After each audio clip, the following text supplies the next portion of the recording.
Hello student, welcome and very very good morning to you. Semester তোমাদের খুব কাছাকাছি চলে এসেছে। এই সময় তোমাদের দরকার একটা খুব দ্রুত রিভিশন। এই রিভিশনের জন্য প্রতিটি চ্যাপ্টারের সংক্ষিপ্ত থিওরি ডিসকাস করেছি।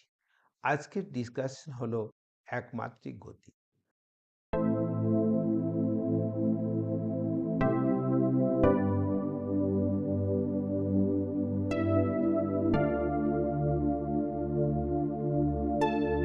তাহলে প্রথমে দেখো, অতিক্রান্ত দূরত্ব। কোনো সচল বস্তু কণা যে পথ দৈর্ঘ্য অতিক্রম করে তাকে দূরত্ব বলে। এটা স্কেলার রাশি এবং সচল বস্তুর ক্ষেত্রে এটা বাড়তেই থাকে। এটা সর্বদাই ধনাত্মক। বোঝা গেল? এরপরে সরণ। সরণ হচ্ছে কোনো সচল বস্তু কণা প্রথম ও শেষ বিন্দুর সরৈখিক দূরত্বকে আমরা কি বলতো সরণ বলি। ধরো কোনো একটা বস্তু কণা এ বি সি পথে যাচ্ছে, তাহলে এ থেকে সি এর যে সরল রৈখিক দূরত্ব সেটা হলো কি বলতো সরণ। এটা ভেক্টর রাশি এবং এর মান বাড়তেও পারে, কমতেও পারে, আবার শূন্য হতে পারে। এটা ধনাত্মক হতে পারে, আবার ঋণাত্মক হতে পারে। এবং এর অভিমুখ কি কোন দিকে বলতো না প্রাথমিক বিন্দু এ থেকে শেষ বিন্দু সি এর দিকে। বোঝা গেল? এরপরে তোমাদের ডিসকাস করছি দ্রুতি। দেখো, দ্রুতি হচ্ছে অতিক্রান্ত পথ দৈর্ঘ্য অর্থাৎ দূরত্ব বাই সময়, তাই না? এখন দেখো, যদি আমরা দ্রুতিকে ভি ধরি, দূরত্বকে এস ধরি, সময়কে যদি আমরা টি ধরি, তাহলে আমরা লিখতে পারি কি বলতো V equal to S by T. আবার দেখো, এখান থেকে লিখতে পারি না S equals to V into T. আবার এখানে লিখতে পারি T equal to S by V. তাহলে এই দেখো তিনটে রিলেশন, এই রিলেশন, আবার দেখো এই যে এই দুটো রিলেশন, অর্থাৎ V equal to S by T, S equals to VT, আর T equal to S by T, আর T equal to S by V খুব ইম্পর্টেন্ট রিলেশন, তাই না? এরপরে দেখো গড় দ্রুতি। দেখো গড় দ্রুতি মানে কি জানো তো, মোট অতিক্রান্ত পথ বাই মোট সময়, তাই না? মনে করো একটা বস্তু কণা টি1 সময়ে এস1 দূরত্বে গেল, আবার টি2 সময়ে এস2 দূরত্বে গেল, আবার টি3 সময়ে এস3 দূরত্বে গেল, তাই না? Dot dot dot dot dot. তাহলে S1 plus S2 plus S3 divide by T1 plus T2 plus T3, এটা হলো কি বলতো গড় দ্রুতি। বোঝা গেল? এরপরে তোমাদেরকে দেখাবো সমান সময়ে গড় দ্রুতি। দেখো, সমান সময়ে গড় দ্রুতি হচ্ছে কোন একটা সচল বস্তু কণা আছে, ধরো টি সময় ধরে v1 দ্রুতি নিয়ে চললো, আবার একই সময় টি আবার একই সময় ভি2 দ্রুতি নিয়ে চললো, তাহলে হলো না সমান সময়। দেখো, ভি1 যে সময় ধরে চলেছে, ভি2ও সেই সময় ধরে চলেছে। এই অবস্থায় আমরা বলি কি বলতো সমান সময়ে গড় দ্রুতি। তাহলে সমান সময়ে গড় দ্রুতি হবে, দেখো এটা টি দিয়ে ডিনোট করছি, তাই না? তাহলে এটা হবে কি বলতো টি প্লাস টি। আচ্ছা বলো তো, যদি ভি1 দ্রুতি টি সময় ধরে চলে তো অতিক্রান্ত পথ কত হবে? না দ্রুতি ইন্টু সময়। আবার এটা কি বলতো দ্রুতি ইন্টু সময়। তাহলে দেখো, ওখান থেকে টি কমন নিয়ে নাও, কত হবে ভি1 প্লাস ভি2, আর নিচে কত আসছে বলতো টু টি আসছে, এটা এটা কেটে দাও, তাহলে কত এলো V one plus V two by two. এটা কি হলো বলতো না এটা সমান সময়ে গড় দ্রুতি। বুঝতে পারলে? তাহলে সমান সময়ে গড় দ্রুতি কি বলতো না দুটো বেগ একই সময় ধরে থাকবে, তাই না? এরপর নেক্সট তোমাদের দেখাবো সমান দূরত্বে গড় দ্রুতি, তাই না? সমান দূরত্বে গড় দ্রুতির জন্য দেখো, কোন একটা ধরো সচল বস্তু কণা এস দূরত্ব ভি1 দ্রুতি নিয়ে চললো, আবার একই দূরত্ব অর্থাৎ এস এই ভি2 দ্রুতি নিয়ে চললো, তাই না? তখন তার কি বলতো তখন এই অবস্থায় গড় দ্রুতি হবে কি বলতো দেখো না মোট দূরত্ব এস প্লাস এস। এরপরে দেখো, যদি ভি1 দ্রুতি নিয়ে এস দূরত্ব যায়, সময় কত লাগবে বলতো তোমরা জানো T1 সমান কি S বাই V1। আবার T2 সমান কি হবে বলো তো S বাই V2 হবে কিনা বলো। তাহলে দেখো এটা হলো S বাই V1 প্লাস কি বলো তো S বাই V2। এখন দেখো ওপরে যোগ করলে কত হবে 2S, আর নিচ থেকে না S কমন নিয়ে নাও। তাহলে কি হলো 1/V1 প্লাস 1/V2। বলো এই এস এস কেটে নিলে এখন দেখো উপরে থাকলো 2, আর নিচে দেখো লসাগু করলে কত হবে বলো V1 V2 হবে, আর এটা কি বলো V2 প্লাস V1 হবে কিনা বলো। তাহলে দেখো এই নিচের V1 V2 উপরে উঠে যাবে। তাহলে কি হলো 2V1 V2 বাই কি বলো তো V1 প্লাস V2। তাহলে দেখো সমান দূরত্বে যেটা গড় দ্রুতি তার ফর্মুলা হলো 2V1 V2 by V1 plus V2। দেখো এই সমান সময়ে গড় দ্রুতি এবং সমান দূরত্বে গড় দ্রুতি এই দুটো সম্পর্ক খুব কাজে লাগে এমসিকিউ করার জন্য, তাই না? তোমরা যদি প্রিভিয়াস ইয়ারের নিট মেন এই কোয়েশ্চেনগুলো দেখে থাকো বা ওয়েস্ট বেঙ্গল জয়েন্ট থেকে দেখে থাকো, দেখবে এই টাইপের কোয়েশ্চেন পাবে, তাই না? এরপরে তোমাদের দেখাবো কোনো নির্দিষ্ট সময়ে গড় দ্রুতি, তাই না? ধরো একটা সচল বস্তু কণা এখান থেকে যাত্রা শুরু করে T1 সময়ে S1 দূরত্বে গেল, আবার এইখান থেকেই T2 সময়ে ধরো S2 দূরত্বে গেল, তাই না? তাহলে বলো যেহেতু এখান থেকে দুটোর ক্ষেত্রে প্রারম্ভিক বিন্দু, তাহলে বলো তো এই T2 মাইনাস T1 সেকেন্ডে কত দূরত্ব গেছে না S2 মাইনাস S1। তাহলে দেখো এই অবস্থায় গড় দ্রুতি হবে কি বলতো এটা T2, T1 হবে হরে আর ওপরে যাবে কি বলতো S2 মাইনাস S1। এখন দেখো T2 মাইনাস T1টা যদি খুব খুব ক্ষুদ্র হয় আমরা ডেল্টা ডি বলতে পারি কিনা বলো। তখন আমরা S2 মাইনাস S1 কে ডেল্টা S বলবো, তাই না? এটা কি বলতো কোনো নির্দিষ্ট সময় অন্তরে এটা গড় দ্রুতি, ভুলবে না। এরপরে তোমাদেরকে বলবো তাৎক্ষণিক দ্রুতি, তাই না? দেখো তাৎক্ষণিক দ্রুতির সংজ্ঞা অনেক বই অনেক রকম দিয়েছে, আমি তোমাদের যেটা বলছি সেটা ভালো করে মনে রাখো, তাহলে তোমাদের খুব মনে থেকে যাবে।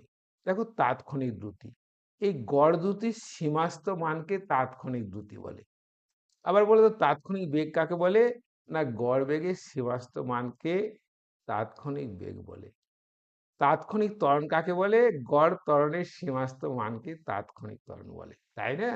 তাহলে দেখো তাৎক্ষণিক দ্রুতি ভি সমান কি বলতো limit delta T tends to zero delta S by delta T equal to DS by DT. দেখো তোমরা যদি এই জিনিসটা মনে রাখো তো রাখবে, না রাখলেও কোনো অসুবিধা নেই, তাই না? তাহলে এটা মনে রাখতেও পারো নাও পারো।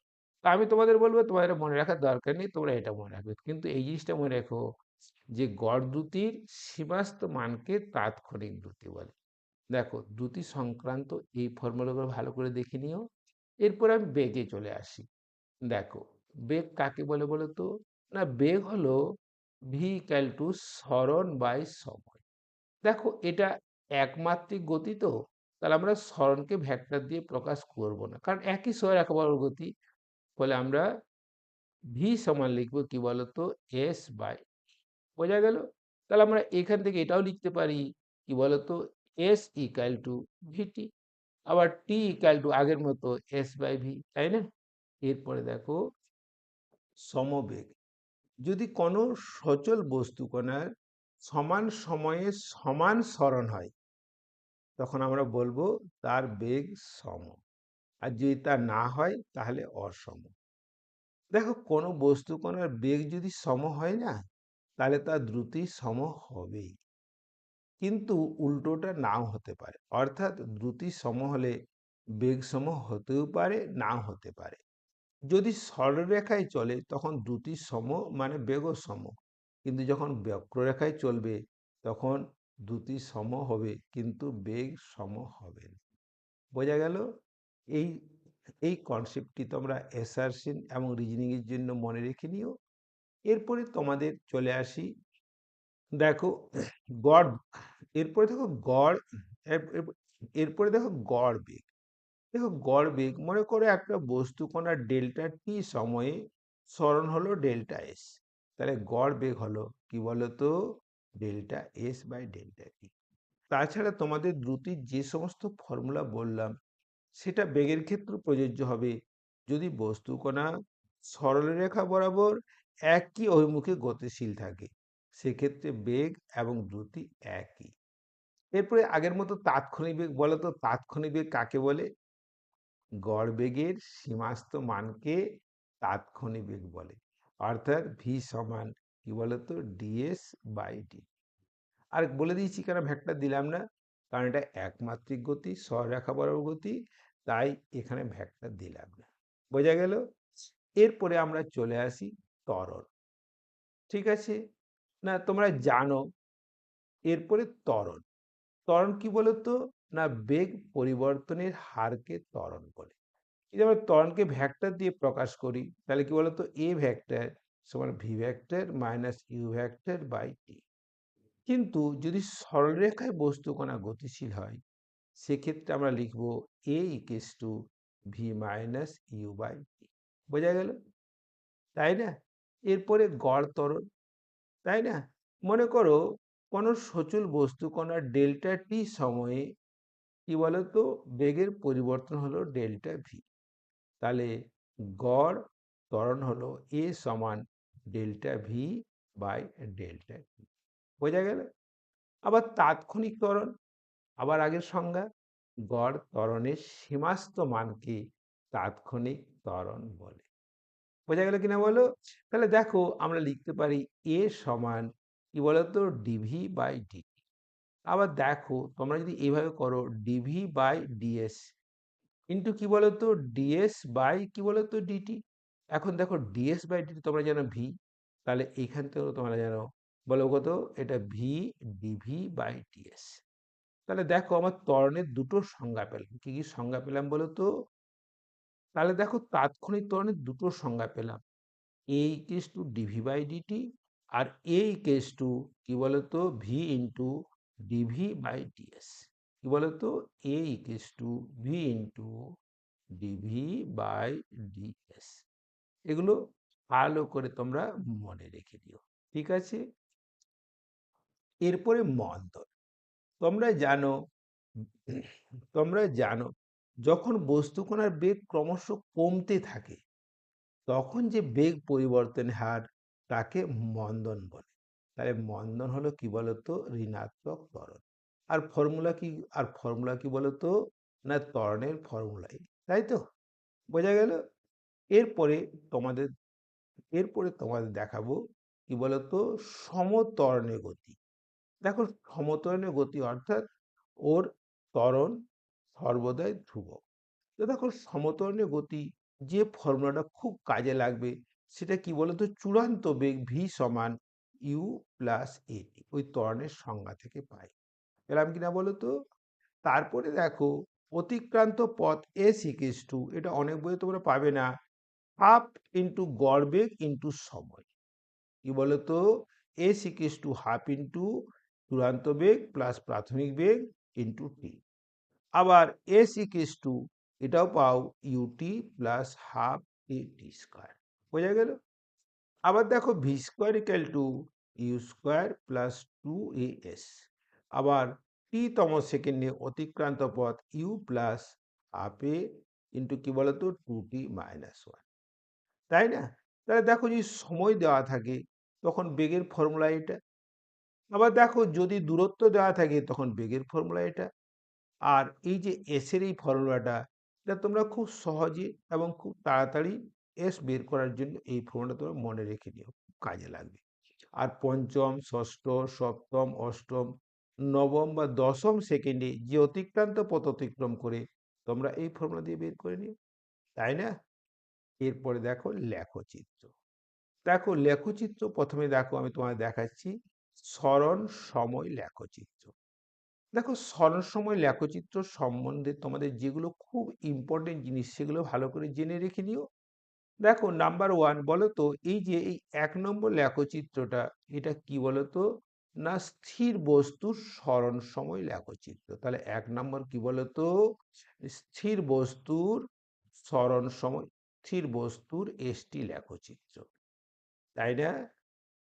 আবার দেখো যদি এইরকম লেখচিত্রটা হয়, তাই না, এটা দুই। দেখো এটা এস বাড়ছে, আবার কি বলতো সময়ের সঙ্গে এসটা বাড়ছে। তার মানে কি বলতো সমবেগে সমবেগে এসটি লেখচিত্র। আবার দেখো এখানে ইম্পর্টেন্ট জিনিস জেনে নাও যে সরল সময় লেখচিত্রের প্রবণতা ট্যান থিটা কি বলতো বেগ নির্দেশ করে। এটা থিটা কোণ হলো। আবার দেখো এইরকম যদি হয়, এইরকম হয়, তাহলে বস্তু কণার সমত্বরণে লেখচিত্র। তাহলে দেখো এটা 3 নাম্বার দিই। তাহলে দেখো সমত্বরণে লেখচিত্র হলো কি বলতো সমত্বরণে, এটা কি বলতো এটা 3 নাম্বার, তাই না? এটা 1 নাম্বার, এটা 2 নাম্বার, এটা 3 নাম্বার, তাই না? আবার এইখানে ভালো করে জেনে নাও স্পর্শকের প্রবণতা কোন বিন্দুতে স্পর্শকের যে প্রবণতা নেবে, এই স্পর্শকের প্রবণতা কি নির্দেশ করে কি বলতো এইখানে যে একটা স্পর্শক টানো, এই যে স্পর্শক যে টানো এই স্পর্শকটা থিটা, এটা স্পর্শকের প্রবণতা নির্দেশ করে তাৎক্ষণিক বেগ। আবার দেখো সমমন্দনে কি বলতো এটা হলো সমমন্দনে, এটা 4 নাম্বার দিয়ে দিচ্ছি। তাহলে 4 নাম্বার লেখচিত্রটা হলো কি বলতো এটা সমমন্দনে বস্তু কণার এসটি লেখচিত্র। বোঝা গেল? তাহলে আরেকবার আমি তোমার ডিটেলস দিয়ে দিচ্ছি। যদি এসটি লেখচিত্র সময় অক্ষের সমান্তরাল হয় তাহলে সেটা হচ্ছে স্থির বস্তুর এসটি লেখচিত্র। আবার দেখো যদি সরেখা বরাবর থিটাটা ধ্রুবক থাকে অর্থাৎ স্ট্রেট যায়, সেক্ষেত্রে হলো কি বলতো সমবেগে এসটি লেখচিত্র। বোঝা গেল? আবার যদি এসটা টি এর থেকে বেশি বাড়ে, যেমন 3 নাম্বারটা তোমাকে দেখিয়েছি, 3 নাম্বারটা দেখো, হ্যাঁ 3 নাম্বারটা যেটা দেখিয়েছি সেটা হলো সমতরণে এসটি লেখচিত্র। আর দেখো এস বাড়ছে, বাড়তে বাড়তে বাড়তে আবার কমে গেল, তো সেটা হলো কি বলে সমমন্দনে। আর এখানে দুটো ইম্পর্টেন্ট জিনিস কখনোই ভুলবে না, স্মরণ সময় লেখচিত্রের প্রবণতা কি নির্দেশ করে? বেগ নির্দেশ করে। আর স্মরণ সময় লেখচিত্রের স্পর্শকের প্রবণতা কি নির্দেশ করে? না তাৎক্ষণিক বেগ নির্দেশ করে। বোঝা গেল? এরপরে দেখো বেগ সময় লেখচিত্র। দেখো বেগ সময় লেখচিত্র, তাহলে আমরা ওয়াই অক্ষ বরাবর নেব ভি নেব, আর এক্স অক্ষ বরাবর টি নেব, তাই না? তাহলে বলো দেখো এই ভিটা বাড়ছে না, এইরকম যাচ্ছে, মানে 1 নম্বর। তাহলে এটা হলো কি বলতো নাম্বার ওয়ানটা সমবেগে ভিটি লেখচিত্র। আবার দেখো এটা ভিটা আস্তে আস্তে বাড়ছে, দেখো, তাই না? এটা কি বলতো সমতরণে ভিটি লেখচিত্র। আবার দেখো ভিটি লেখচিত্রের প্রবণতা ট্যান থিটা, এটা কি বলতো ত্বরণ নির্দেশ করে। আবার দেখো ভিটি লেখচিত্রের ক্ষেত্রফল, এ দেখো আমি এই যে ক্ষেত্রফলটা বের করে নিই, তাহলে এই ক্ষেত্রফলটা কি নির্দেশ করে বলতো না ভি ইন্টু টি, ভি ইন্টু টি। আর ভি মানে কি বলতো S by T into T, মানে কি বলতো এস অর্থাৎ সরণ। তাহলে ভিটি লেখচিত্রের ক্ষেত্রফল বস্তু কণার সরণ নির্দেশ করে। এরপর যদি কোনো বস্তু কণার ত্বরণ বাড়তে থাকে তখন কি বলতো এইরকম লেখচিত্র। আর এইরকম লেখচিত্রে স্পর্শকের প্রবণতা বস্তু কণার তাৎক্ষণিক ত্বরণ নির্দেশ করে, অর্থাৎ কোনো নির্দিষ্ট মুহূর্তে ত্বরণ কত হবে সেটা। আবার দেখো মন্দন, এই দেখো এইরকম যদি লেখচিত্র হয় তাহলে কি বলতো সমমন্দনে গতিশীল বস্তুর ভিটি লেখচিত্র। বোঝা গেল? আর মন্দনটা যদি বাড়তে থাকে তাহলে এই রকম, যদি কমতে থাকে এই রকম, আর ত্বরণ যদি কমতে থাকে এই রকম। বোঝা গেল? ওকে। এরপরে দেখো ত্বরণ সময় লেখচিত্র। দেখো সচল বস্তু কণার ত্বরণকে যদি আমরা ওয়াই অক্ষ বরাবর এবং বেগ এবং সময়কে যদি আমরা সময় অক্ষ বরাবর সূচিত করি, তখন আমরা যে লেখচিত্র পাই তাকে বলবো ত্বরণ সময় লেখচিত্র। দেখো এইরকম যদি লেখচিত্র হয় তাহলে এটা হচ্ছে সমতরণে ত্বরণ সময় লেখচিত্র। এরপরে দেখো ত্বরণ সময় লেখচিত্রের ক্ষেত্রফল। দেখো ত্বরণ সময় লেখচিত্রের ক্ষেত্রফল কত হবে? দেখো এটা হলো টি, এটা হলো এ, তাহলে এ ইন্টু টি। তাহলে এ মানে কি বলতো? V minus U by T into T, মানে কি হলো? V minus U. তাহলে দেখো ত্বরণ সময় লেখচিত্রের ক্ষেত্রফল বেগের পরিবর্তন নির্দেশ করে। আবার বলো তো শূন্য ত্বরণ কোন দিকে যাবে? এটা দিয়ে যাবে। আবার মন্দন কেমন হবে বলো তো? এইরকম হবে, তাই না? আর যদি বেগ, যদি ত্বরণ বাড়ে তো ওপরে যাবে, ত্বরণ কমলে নিচে যাবে, মন্দন বাড়লে নিচে যাবে, আর ত্বরণ বাড়লে, সরি, মন্দন বাড়লে ওপরে যাবে। বোঝা গেল? ওকে। এরপরে দেখো ক্যালকুলাস, তোমাদের একটু আগে ডিসকাস করলাম।